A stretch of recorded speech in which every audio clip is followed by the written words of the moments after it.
Now, I'm going to keep it a buck with you. I budget my bills excellently. My play money, not so much. So I'm going to share some tips that I found to be more of a success, and I'm going to share different types of budgeting with you. As always, here on this channel, we're going to discuss the what, the how, steps that you can fix it. Because what's the matter? What's the need in you being here watching the videos if you're not actually leaving here and getting the help that you need so that you can be better? Okay, so make sure you click, comment, and subscribe. So we're going to go ahead and get started. Having a budget is telling your money what to do. You do not have to feel like, oh my gosh, if I have a budget, that means I can't do anything. It's the exact opposite of that. It is, I know that I have this money for ABC, XYZ. So I'm going to break down about 3 to 4 different types of budget, and I will explain my favorite ones and why. So make sure you get your pen and paper, and we're going to go ahead and get this going. If you should decide, and I'm going to keep this, you know, say this like just as a, everybody doesn't like pen and paper and everybody doesn't like apps. So I will be sure to link some resources below. If for some reason you're like, Shannon, I'm not feeling this pen and paper thing. That's my preference, but hey, to each his own. So we're going to first get started with the 50-30-10-10 budget. Some people might call it 50-30-20. Some people call it 50-30-10, whatever. The point is that this type of budget allocates the funds. So 50% of the budget is going to go towards your needs. Shannon, what do you mean by needs? I'm happy you asked. Needs are things that you need to live. Like if you don't have it, you're going to die. Okay? Where your wants are things that just make life more comfortable, more opulent in some cases. Everybody doesn't want opulent. Some people just want comfort. Okay? So needs, live. Wants, comfort, opulence, the extras. Got it? Great. So 50% goes to needs, 30% goes to wants. We break down the 20 into 10% tithing, 10% savings. So if you don't know, faith-based here, but I'm not here to make you choose anyway. What I can do is encourage you to choose Jesus though, because he's good for your soul. Amen. Okay. So you do 50% for needs, 30% for wants, 10% for tithes, 10% for savings. If you feel like that when you're doing, and this, let's be clear, this is like an idea. So for reference, if you have $1,000, 50% of that would be $500. 500 would go towards your needs, as Dave Ramsey said, are your 4 walls: housing, food, shelter, and I'm going to say transportation, particularly if you're using it to get to and from work. 30% wants. So we're going to use the same example. If you have $1,000, 30% wants is going to be $300. Those are going to be things like, I want to go to the movies. I want to go on vacation. I want to go out to dinner with my friends. I want to go to the bar. I want to travel somewhere, and I need to make sure I have money to do that because nobody wants to be the broke friend. 10% for tithe. 10% tithe.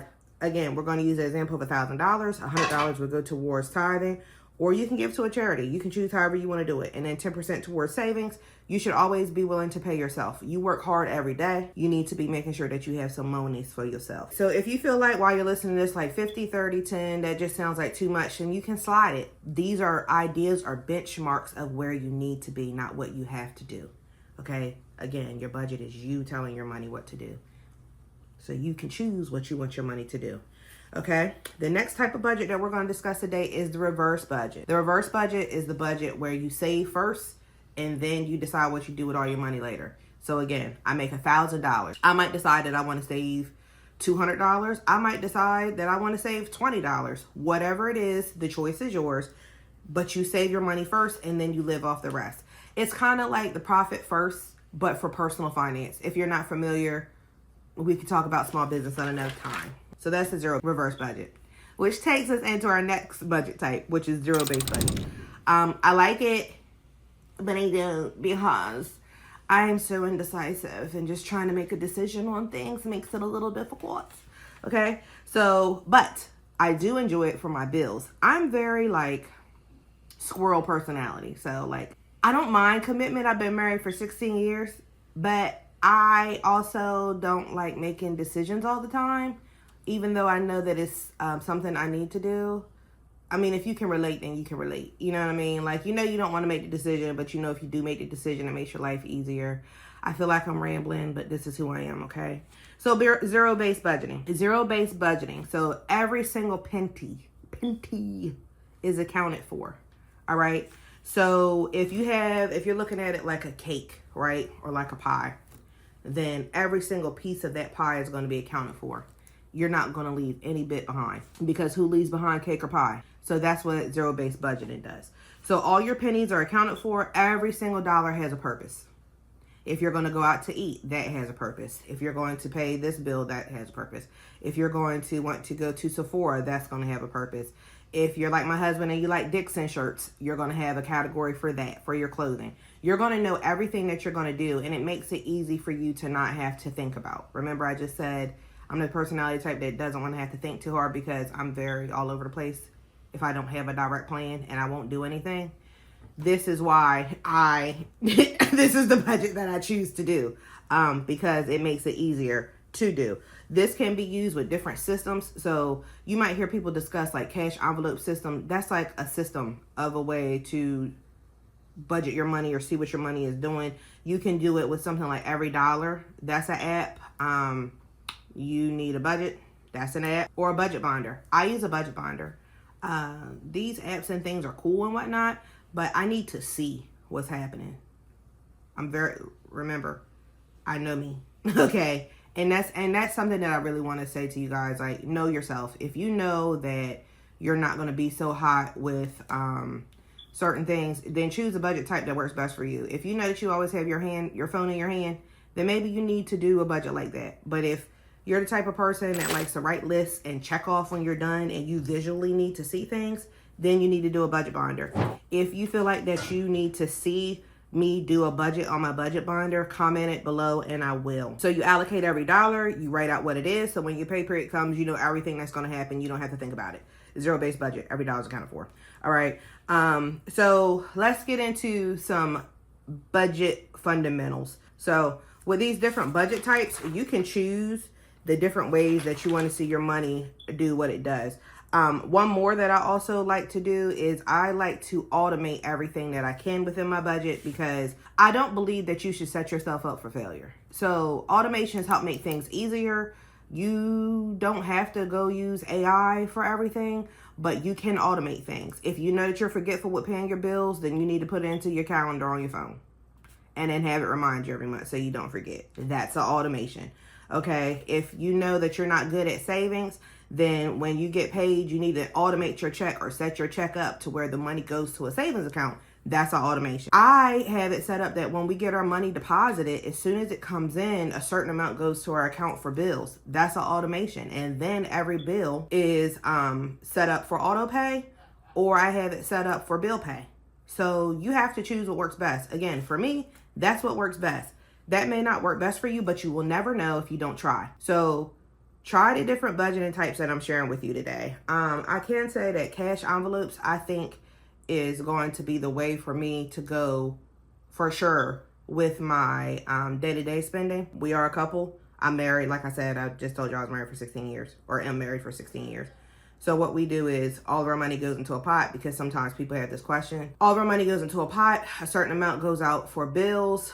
The amount that remains in the account is what we use for like groceries, gas, like more of our variable costs, things that we can have a little bit more control over. So groceries, gas, clothing and things for the kids, if we decide to eat out. Now, we shouldn't be eating out, but that's one of those areas that I need to cut back on. And we have cut back severely. At one time, we were spending $500 a month to eat out. Judge me later. Okay? I'm just keeping it a buck. So, but you have to be willing to look at these things. Now, you might be saying, like, Shannon, how is it that if you're doing that, how do you guys each have money? We each keep an allowance. We each keep the same amount of allowance.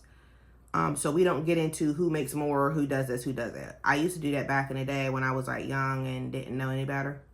And then I was like, "Phew, this ain't it." You know what I mean? He said, leave and cleave. You become one. Not this mine, this yours now, of course. Whatever you want to do is what you do. You have to do what's best for your family. That's just what works best for me and mine. Okay, we've tried many different options, and that's the one that we've seen to settle on. So anyway, the amount that we keep, I think I'm going to start doing for cash envelopes, because I'm pretty confident that that'll be a better method for me, because again, I'm very visual. The things that I can see will make it better. So if you are visual like me, zero-based budgeting, cash envelopes, and using automations are going to be better for you. If you're the type of person where you just want to have more of an idea, You need some more benchmarks. You need things of that nature. If your focus is like savings, that a reverse budget or a 50-30-10-10 budget is going to work better for you. I feel like that I kind of like threw up what I wanted to discuss today, but I think we're going to be fine. Now, what I will say is that these are some things that I just want you guys to focus on, you know, as you're budgeting. When you create your budget, and I feel like there's not enough emphasis on this, like, and for clarity, I've been in financial space since, as far as personal finance, since 2011. And that's when I became a housing counselor. And in that position, that's when I had to get my certification as a HUD-approved housing counselor. And I had to learn about credit. I became a certified credit counselor. And one of the biggest things that I think that was important to a lot of the clients that I came in contact with that made it very helpful is the breaking down of what to do when you're budgeting, not just deciding what budget to do, because that's two different animals. Okay, so it's not enough to be like, oh, you need the budget. Okay, great, I need the budget, but how are you going to help me do it? It's like telling me that I need to stop smoking, but not telling me or suggesting a method that's going to work. You know, I could take a pill, I could take a patch, I could go cold turkey. You know, I could wean myself off. There's a few different ways that I can do this thing. So I want to share the what's of what a budget is. So what the budget fundamentals are going to be is this. You need to find out first and foremost what comes in and then what goes out. So what comes in? When I get paid, how am I paid? Am I paid from my regular job, which would be like W-2 or 1099? Am I an independent contractor or am I 1099? Because that's been my life for at least since 2015, because I'm also a real estate agent. Right now I'm a referral agent, but I do have to sometimes file 1099. Okay, a lot of times people are in side hustle culture. You have a 1099. You might have a P&L. How is my income coming in? Do I get SSI? Am I getting paid from affiliate fees? How am I getting paid and how much am I getting paid? Shannon, I don't know how much I get paid because it changes every month. Cool, no problem. Pull that bank statement. Pull the bank statement for the last quarter, for the last 3 months. How much came in? And that'll give you an idea or an average of what you're paid. So you don't have to go overthink it. Okay, a lot of bank apps now will show you like, this is what your quarterly income was. One app that I like right now is Rocket Money. It'll show you what comes in so you can see. I like the apps, but not enough to find one that I use exclusively. I still want to continue to use my binder, but Rocket app is really good for showing you how things are going and what your expectations can be. Once you determine what's coming in, okay, for the month, your next step is to determine what goes out. What does this look like? Great. This means that you're going to take what you pay and you're going to write it out. It might look like a list. It might look like an app. It doesn't matter to me how you do it, just the fact that you do it. If you want to make sure that you're getting as close down to your numbers as you can, you are going to, again, print your bank statement and start going through it. Highlight, pick a color. You know what I'm saying? Oh, I'm going to highlight my bills orange. I'm going to highlight my variables or my things that change like gas, food, clothing. I'm going to highlight that pink. I'm going to highlight the things that I just didn't really fall underneath any category in blue. You choose, and then you write them out, and then you total them up. From there, you should have a category, or at least be able to say, this is the total amount of bills that I pay out each month. This is the total amount of variable costs or changing expenses that change each month. And then this is the amount of stuff that really have a category for, right? And then you can see what comes in and what goes out. Now, it's important to me that you keep that category that you don't really know what it falls in the forefront of your mind, because that's where you're going to cut your costs at. If you find that you have more expenses than you have income, remember, more month than money, because that sucks. Like the paycheck comes in and it's just covering what just happened. It don't even cover what's to come. It's covering the past due. Okay, the check was like, hey girl, I'm here. Yeah. Okay. So it's important that you keep that in mind, because that blue or whatever that we don't quite know how to categorize it is where you're going to cut your costs first. All right. So that's what you're going to do. If you don't have a bank account, or, you know, I know somebody's going to be like, well, I don't have access to my bank statement, but I don't want to do that. Then you don't want to budget. You have to choose a struggle, you know, choose a struggle. So that's going to show you the fundamentals of what it is, what came in, what goes out. All right. Now, when you do that, you are going to, if you are a journal person or a person that likes to write, you're going to make sure that you get a journal that has like a calendar so that you can see what needs to happen. And I think the best way that we're going to do this is we're going to do like a breakdown of what I do and how I budget when I do the budget journal. But that's just kind of like a high level view of what you can do when you're going to set up your budget and the different fundamentals that you have in place. So that is today's video. I hope that you got everything that you needed out of it, or at least that I gave you quite a bit to kind of chew on. And I know it was like a lot of information, but you can have this information readily available. Make sure that you drop your questions below, comment, like, subscribe, and share this with a friend. Because 9 times out of 10, if you got some budgeting issues, your circle probably has them too. You know what I mean? Or else you're all learning together. And that's cool. There's nothing wrong with that. So I want to thank you so much for being here, and make sure you have a fantabulous day. Bye.